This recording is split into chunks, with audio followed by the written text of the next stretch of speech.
Hello दोस्तों, acute bronchitis यानी श्वास की नली में होने वाली सडन सूजन की प्रॉब्लम, ये प्रॉब्लम का क्या मैनेजमेंट है, कैसे इसको हम इमरजेंसी में टैकल करते हैं, आज इस पर हम बात करेंगे। अक्यूट ब्रोंकाइटिस क्या होता है, इसके क्या कारण होते हैं और क्या इसका डिफरेंशियल है, ये सारे हमने अलग अलग वीडियोज में बात करी है। आज इसके मैनेजमेंट पर बात करेंगे क्योंकि एक मेडिकल इमरजेंसी है। इसके मैनेजमेंट को समझना और मैनेज करना जरूरी है क्योंकि इसमें जान का खतरा हो सकता है। टॉपिक पर जाने से पहले जो लोग हमारे चैनल पर नए हैं उन्हें रिक्वेस्ट करूँगा कि चैनल को सब्सक्राइब करें, वीडियोस को लाइक करें, शेयर करें, फॉलो करें, कमेंट करें। पूरा टॉपिक बहुत ही इंपॉर्टेंट है इसलिए इसे एंड तक देखिएगा। चलिए शुरू करते हैं इंपॉर्टेंट वीडियो।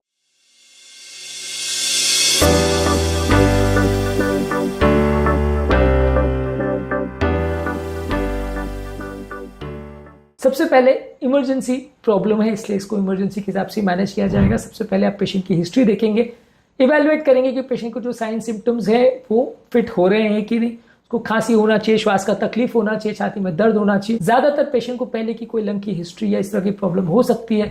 फीवर वगैरह काफी केस में हो सकता है क्योंकि निमोनिया की वजह से लोगों को ब्रोंकाइटिस हो सकता है। काफी लोग इसमें से स्मोकर हो सकते हैं। कुछ लोग को हार्ट और लंग्स रिलेटेड कोमॉर्बिड कंडीशन देखने को मिल सकती है।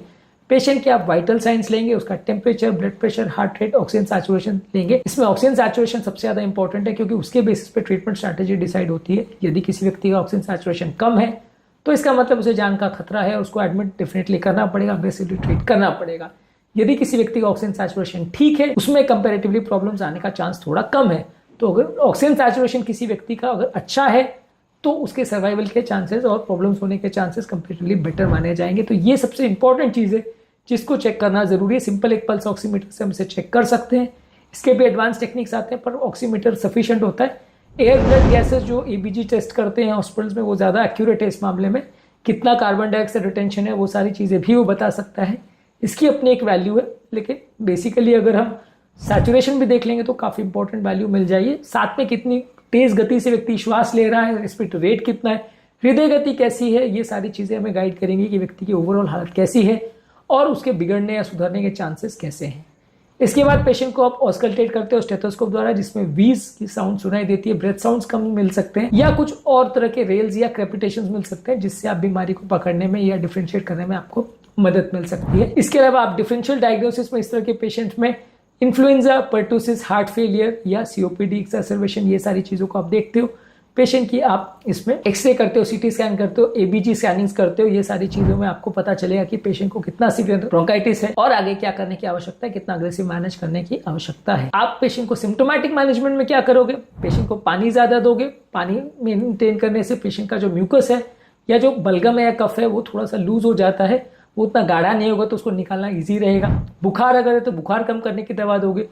शरीर के अंदर सूजन होती है तो उसको कम करने की दवा दी जाती है, स्पेशली स्टीरॉइड्स। स्टीरॉइड्स काफी इन्फ्लेमेशन को कम करने में मदद करती है तो इसलिए रामबाण दवा जैसा काम करती है।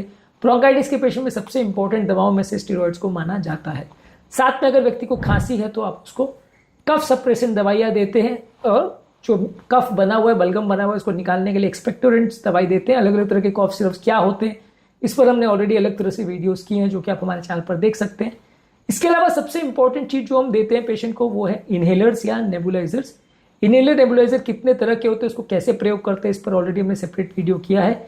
यहाँ पे सबसे बेस्ट होता है कि पेशेंट को हॉस्पिटल एडमिट करके उसको हर एक एक 2-2 घंटे में कंटिन्यूसली नेबुलाइजर से भाप दी जाए। इनहेलर अगर हम प्रयोग करते हैं और व्यक्ति को अगर सीवियर अस्थमा है तो काफी चांसेस है कि वो उतना अच्छा रिस्पॉन्ड नहीं करेगा क्योंकि इनहेलर में जो ब्रेथ जाती है वो पूरे लंग्स तक अगर नहीं अंदर जाती है तो उतना अच्छा रिस्पॉन्ड ना करे, ऐसा चांसेस है। नेबुलाइजर में मशीन द्वारा जब हम हाई प्रेशर में वही सोल्यूशंस को अंदर देते हैं तो हाई प्रेशर की वजह से वो दवाइयों के अंदर जाने का चांस ज़्यादा अच्छा रहता है, जिसकी वजह से आपको ज़्यादा अच्छा और ज़्यादा जल्दी रिस्पॉन्स मिलेगा। स्टेरॉइड्स और बाकी जो ब्रोंकोडायलेटर वाले इनहेलर्स अलग अलग तरह के आते हैं उनको फ्रीक्वेंटली अगर आप देते हैं तो ये सबसे इंपॉर्टेंट चीज़ है जो नलियों को डायलेट करने में मदद करती है। ब्रोंकाइटिस में सबसे बड़ा प्रॉब्लम है कि सूजन की वजह से नलियाँ सिकुड़ जाती है जिसकी वजह से अंदर ऑक्सीजन नहीं पहुँच पाता है और इस वजह से व्यक्ति की कंडीशन बिगड़ती है। जब आप पेशेंट का प्रॉपर मैनेजमेंट करते हो और ऑक्सीजन सैचुरेशन इंप्रूव होता है या आप पेशेंट को बार बार भाप देते हो तो फिर पेशेंट को हॉस्पिटल में रखने की उतनी ज़रूरत नहीं होती। लेकिन जब तक पेशेंट का ऑक्सीजन इंप्रूव नहीं होता या जब तक पेशेंट का ओवरऑल जो ये वीजिंग वगैरह है वो कम नहीं होता तब तक पेशेंट को हॉस्पिटल में और खासकर शायद आईसीयू में पेशेंट को एडमिट करना अनिवार्य होता है।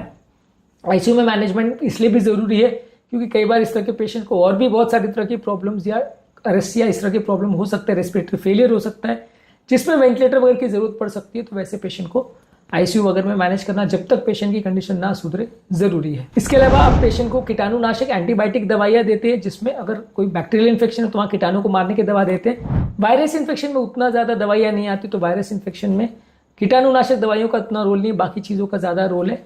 यदि व्यक्ति की कंडीशन बिगड़ती है और उसको श्वास की अगर ज़्यादा तकलीफ लगती है, रेस्पिरेटरी फेलियर में चला जाता है, तो वहाँ पेशेंट को वेंटिलेटर वगैरह की जरूरत पड़ती है। कई बार नॉन इन्वेजिव वेंटिलेटर यानी बाईपैप का प्रयोग किया जाता है। उससे भी अगर मैनेज ना हो, पेशेंट अनकॉन्शियस अगर होने लगे या कार्बन डाइऑक्साइड कॉन्सेंट्रेशन बहुत ज़्यादा बढ़ जाए, तो वेंटिलेटर भी यूज़ करना पड़ता है।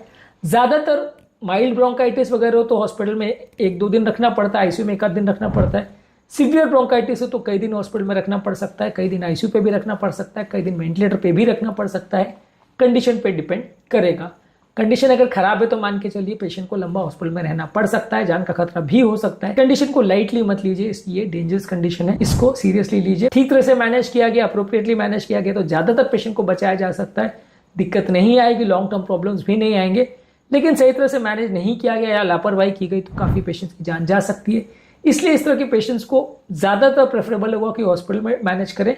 यदि घर पर नेबुलाइजर अवेलेबल है और यदि घर पर ज्यादातर मैनेज किया जा सकता है माइल्ड ब्रोंकाइटिस के पेशेंट्स को, लेकिन अगर सीवियर ब्रोंकाइटिस है और पेशेंट की सैचुरेशन खासकर अगर कम हो रहा है तो वहाँ हॉस्पिटलाइजेशन जरूरी है। अगर सैचुरेशन नॉर्मल है और माइल्ड वीजिंग हो रही है, जो कि पहले भी होती आ रही है और घर पर लोग प्रॉपर एजुकेटेड है, मैनेज कर सकते हैं, तो घर पर मैनेज कर सकते हैं। पर मैं ज्यादातर केस में रिकमेंड करूंगा कि अगर एक्यूट ब्रोंकाइटिस है और खासकर अगर सैचुरेशन कम हो रहा है तो एटलीस्ट जब तक सैचुरेशन ठीक ना हो तब तक हॉस्पिटल में एडमिट रखे तो अच्छा है। इसके बाद पेशेंट को ओवरऑल डिस्चार्ज होकर के टाइम पूरा एजुकेट करना आवश्यक है कि बीमारी क्या है, कैसी है, कब होती है, फ्यूचर में क्या करना है।